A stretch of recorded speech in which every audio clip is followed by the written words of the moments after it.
Hi welcome সবাইকে আরও একটি নতুন ভিডিওতে সকলকে শুভেচ্ছা ও অভিনন্দন। আজকে আপনারা কি বিষয় নিয়ে কথা বলবো সেটি থাম্বনেল দেখেই বুঝতে পারছেন। আজকে খুবই গুরুত্বপূর্ণ একটি বিষয় নিয়ে আপনাদের সামনে হাজির হয়েছি, যেটি হচ্ছে ইলাস্ট্রেটরের স্ক্রাইবেল এফেক্ট। এই স্ক্রাইবেল এফেক্টের মাধ্যমে আপনারা বিভিন্ন টেক্সট অথবা বিভিন্ন ব্যাকগ্রাউন্ড অথবা বিভিন্ন লেআউটে কীভাবে এই এফেক্টগুলো দিতে পারেন এবং বিভিন্ন প্রফেশনাল মানের কালারসমূহ অ্যাডজাস্ট করতে পারবেন, সকল বিষয় নিয়ে আজকের আলোচনা করব। সো চলুন তাহলে ভিডিও শুরু করি বেশি দেরি না করে।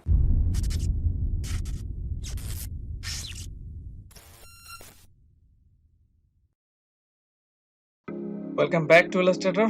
সো আমরা এখন যে কোনো একটি আর্টবোর্ড নিব, আমাদের যে কোনো একটি আর্টবোর্ড হলেই চলবে। সো আমরা 8x8 ইঞ্চ একটা ব্যাকগ্রাউন্ড নিব অথবা আর্টবোর্ড নিব। সো ওই আর্টবোর্ডে আমাদের চলবে। সো আর্টবোর্ডটি ওপেন হয়ে গেছে। সো আমরা এখন এখানে আমরা যে কোনো একটি টেক্সট আনবো। প্রথমে আমি টেক্সট দিয়ে দেখাচ্ছি, বিকজ টেক্সট দিয়ে দেখালে বিষয়টি সুবিধা হবে। সো ফার্স্টলি আমি লিখবো এখানে Scribble Scribble। সো আমি সবগুলোকে বড় হাতের করে দিব। সিলেক্ট করে জাস্ট আপনারা রাইট সাইডে চলে যাবেন, দেন হচ্ছে এখান থেকে টিটি অল ক্যাপস করে দিবেন। সো এখান থেকে আপনারা ছোট থেকে বড় করতে পারবেন। সো এখন আমি একটু ফন্টটা চেঞ্জ করে দেবো। আমি ফন্টটা চেঞ্জ করে হচ্ছে একটা বোল্ড টাইপের একটা ফন্ট চুজ করব, লাইক এটাই থাকবে। এখন আমি আরেকটু বড় সাইজ করে দিব, এটা হচ্ছে দেখার সুবিধাতে 36 রাখবো। তো 36 রাখার পর আপনি অল্ট প্রেস করে এটিকে কপি করে নেবেন। আমি একটু কপি করে নিলাম। দেন হচ্ছে এটিকে আউটলাইন করবেন। এটিকে আউটলাইন করার জন্য আপনাকে রাইট ক্লিক করে দেন হচ্ছে ক্রিয়েট আউটলাইন, অথবা আপনি অবজেক্ট থেকে এক্সপ্যান্ড করে দিতে পারেন ফিল এবং অবজেক্ট সহ। সো এমনকি আপনি রাইট সাইডে ক্লিক করে আপনি সিলেক্ট করে আপনি রাইট সাইডে ক্লিক করে ক্রিয়েট আউটলাইন দিলেও প্রায় সেমই কাজ করবে। সো এখন হচ্ছে আমরা স্ক্রাইবেল এফেক্টে যাব। সো আপনি যে অবজেক্টটি অথবা সাবজেক্টটিকে স্ক্রাইবেল এফেক্টে অ্যাড করতে চান, সেটি সিলেক্ট থাকা অবস্থায় আপনি এফেক্টে ক্লিক করবেন। উপরে যে মেনু বার আছে সেখানে ইফেক্টে ক্লিক করবেন এবং স্টাইলে যে যাবেন।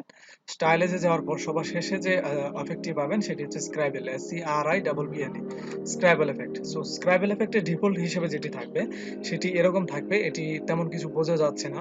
সো আপনি এখান থেকে চেঞ্জ করে আপনি সবগুলো চেক করতে পারবেন এবং চেক করে যেটি আপনার পছন্দ হয় সেটি আপনি দিতে পারবেন। সো আমার পছন্দ হচ্ছে টাইট, স্ক্রাইবেল টাইট। সো এটি স্মুথ আকারে একটি এফেক্ট আপনাকে দিবে। আপনি এখনই দেখতে পাচ্ছেন স্ক্রাইবেল এফেক্ট। যদি এটি আরেকটু স্মুথ করা যায় তাহলে আরো বেটার হবে। আমি দেখাচ্ছি অপরটি দিয়ে। আমি এটি আরেকটি কপি করে নিচ্ছি। দেন হচ্ছে এটিকে সিলেক্ট থাকা অবস্থায় এফেক্টে গিয়ে স্টাইলে যে গিয়ে স্ক্রাইবেল এফেক্টে যাব। দেন হচ্ছে টাইট সিলেক্ট থাকা অবস্থায় আমি অ্যাঙ্গেলটি একটু পরিবর্তন করে দেখবো এটি কিভাবে হয়। আমি যদি হচ্ছে 90 ডিগ্রি দেই তাহলে হচ্ছে এটি 90 ডিগ্রি দেওয়ার পর এরকম একটা এফেক্ট আসছে। সো এটি কুল লাগছে। আবার আমি যদি এফেক্টে গিয়ে আমি আরেকটি কপি করে নিচ্ছি, আবার যদি এফেক্টে গিয়ে স্টাইলে গিয়ে স্ক্রাইবেল এফেক্টে যায় এবং এটিকে যদি আমি একটু অ্যাঙ্গেলটি একটু পরিবর্তন করে দিই, অ্যাঙ্গেলটি লাইক 0% করে দিব। সো পরবর্তী এফেক্টের জন্য আমি আবার এটিকে কপি করে নিচ্ছি। আরেকটি কপি করে নেওয়ার পর আমি এটিকে এফেক্টে গিয়ে স্টাইলে গিয়ে স্ক্রাইবল এফেক্টে গিয়ে আমি এটিকে একটু পাথ ওভারল্যাপ একটু বাড়িয়ে দিব। একটু বাড়িয়ে দেওয়ার পর আমি হচ্ছে এটিকে সেভ করব, ওকে দিব। দেন হচ্ছে এটিকে আমি হচ্ছে কালারাইজ আরেকটু কপি করে নিচ্ছি, তাহলে সুবিধা হবে আমি দেখাতে। এটিকে হোয়াইট কালার দিয়ে দিব এন্ড এটিকে ড্র্যাগ এন্ড ড্রপ করে এটির উপরে ঠিক সেম আগের পজিশনে আমরা এটিকে ছেড়ে দিব। দেন হচ্ছে এটিও আমরা একটা ভালো এফেক্ট পেলাম। সো এখান থেকে সম্পূর্ণ কর্নার মিলিয়ে দিবেন। সো দেন আমরা নেক্সট আরেকটি এফেক্টে চলে যাব। সো দেন পরবর্তী এফেক্টের জন্য আমাদেরকে সিলেক্ট থাকা অবস্থায় স্টাইলে গিয়ে আমরা স্ক্রাইবল করে আমরা জাস্ট হচ্ছে স্ম্যাচিংটা 0 করে দেব। স্প্যাচিংটা 0 করে দেওয়ার পর আমরা ওকে দেব। দেন আমরা আরেকটি স্মুথ এফেক্ট পেয়ে গেলাম এখানে। সো দেন হচ্ছে আমাদের পরবর্তী কাজ, আমরা টেক্সট এফেক্ট দেখলাম। আমরা একটি ব্যাকগ্রাউন্ড এফেক্ট দেখতে যদি চাই তাহলে অবশ্যই আমরা একটি ব্যাকগ্রাউন্ড নেব। আমি রেক্টেঙ্গেল টুল দ্বারা একটি রেক্টেঙ্গেল নিচ্ছি, ব্যাকগ্রাউন্ডটি কালোই থাক। সো এটি অবস্থায় সিলেক্ট থাকা অবস্থায় আমরা সেম স্টাইলে গিয়ে স্ক্রাইবেলে গিয়ে আমরা স্ক্রাইবেল এফেক্টে গিয়ে আমরা হচ্ছে টাইটে গিয়ে প্রবেশ করব। আর এখান থেকে আমরা একটু অ্যাঙ্গেলগুলো পরিবর্তন করে আমাদের নিজের প্রয়োজন মতো আমরা এটিকে নিতে পারি। আমি যদি 0 করে দিই তাহলে আমরা একটি স্মুথ আকারের একটি ব্যাকগ্রাউন্ড পেয়ে গেলাম। সো এটি আসলে স্মুথ অনেক। যদি আমরা কোনো শেপ চাই তারপরে আমরা শেপ গিয়ে আমরা স্টার টুলে গিয়ে সেম ভাবে স্টার টুলে গিয়েও আমরা এফেক্টটি দিতে পারি। সো এটির আসলে অনেক প্রকার গুণাবলী আছে। আপনি চাইলেই আপনার ডিজাইনকে আরো কুল করতে পারেন। আপনি এই টাইট এফেক্ট কাস্টম এফেক্টে গিয়ে আপনি এখানে অ্যাঙ্গেল পরিবর্তন করে আপনার পছন্দ মতো আপনি অ্যাঙ্গেল সিলেক্ট করতে পারবেন। সো এটি আসলে স্মুথ এবং কুল হয় অনেক। সো এখন হচ্ছে আমরা কালারাইজ করব, কিভাবে আমরা পারফেক্ট কালার চুজ করতে পারি সে বিষয়ে আমরা এখন দেখব। আমরা সরাসরি চলে যাব ব্রাউজারে। আমার পছন্দের ব্রাউজার হচ্ছে গুগল ক্রোম, যদিও বা আমি এখন হচ্ছে ফায়ারফক্স দ্বারা যাচ্ছি। সো আমরা এখানে লিখবো আইকেচি কালার। আমরা আইকেচি কালার লিখে আমরা সার্চ করব। সো আইকেচি কালার সার্চ করার পর আমরা ইমেজে চলে যাব। ইমেজে চলে যাওয়ার পর আমরা এখানে আইকেচি কালার স্কেম নামের একটা ইমেজ দেখতে পাচ্ছি। আমরা এটিকে একটু ওপেন করব।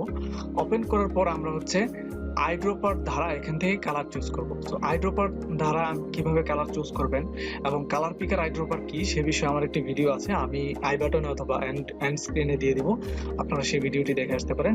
এখানে আমি জাস্ট ক্লিক করলে এখানে একটি কালার কোড দেখতে পাবেন। এটিকে আমি কপি করব। কপি করার পর হচ্ছে আমি ইলাস্ট্রেটরে চলে যাব। ইলাস্ট্রেটরে যাওয়ার পর আমি যদি এটি সিলেক্ট থাকা অবস্থায় কালার অপশনে গিয়ে আমি যদি এই হ্যাশট্যাগে আমি ওটা পেস্ট করে দিই তাহলে আমার এই কালারটি চলে আসবে। সো এখানে সেম ভাবে আমি এটি যদি চাই এটিকেও কালার করতে পারবো। দেন হচ্ছে এটিকে যদি আমি অন্য আরেকটি কালার দিতে চাই, যেমন এই ব্লু কালারটি যদি আমি দিতে চাই, তাহলে এটিকে কপি করার পর আমি এখানে এসে এটিকে আমি ডাবল ক্লিক করে এখানে পেস্ট করে দিলাম। সো পেস্ট করে দেওয়ার পর আমরা এখানে আরেকটি কালার চুজ করতে পারলাম। সো আমরা যদি এই ব্ল্যাকটিকে আবার কালার করতে চাই, সরাসরি আমি এখানে চলে যাব এবং এটি কেটে দিয়ে আমি হচ্ছে আবার আইড্রপার দিয়ে আমি এখানে প্রেস করব এবং এই কালার কোডটি আমি কপি করব। কপি করে দেন আবার চলে আসবো ইলাস্ট্রেটরে, এন্ড এখান থেকে কপি করে আমি এখানে জাস্ট পেস্ট করে দেব। পেস্ট করে দেওয়ার পর আমরা কালার পেয়ে যাচ্ছি।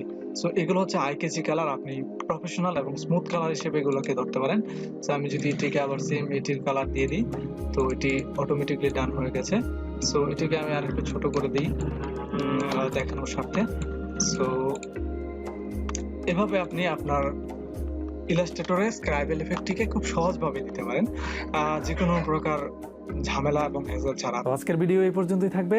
পরবর্তীতে আরও ইন্টারেস্টিং ভিডিও নিয়ে হাজির হব আপনাদের সামনে। সো সে পর্যন্ত ভালো থাকবেন আশা করি। যদি ভালো লেগে থাকে ভিডিওটি অবশ্যই সাবস্ক্রাইব করবেন এবং পাশে থাকা বেল আইকনটি বাজিয়ে দেবেন। সো ভালো থাকবেন, সুস্থ থাকবেন। ধন্যবাদ।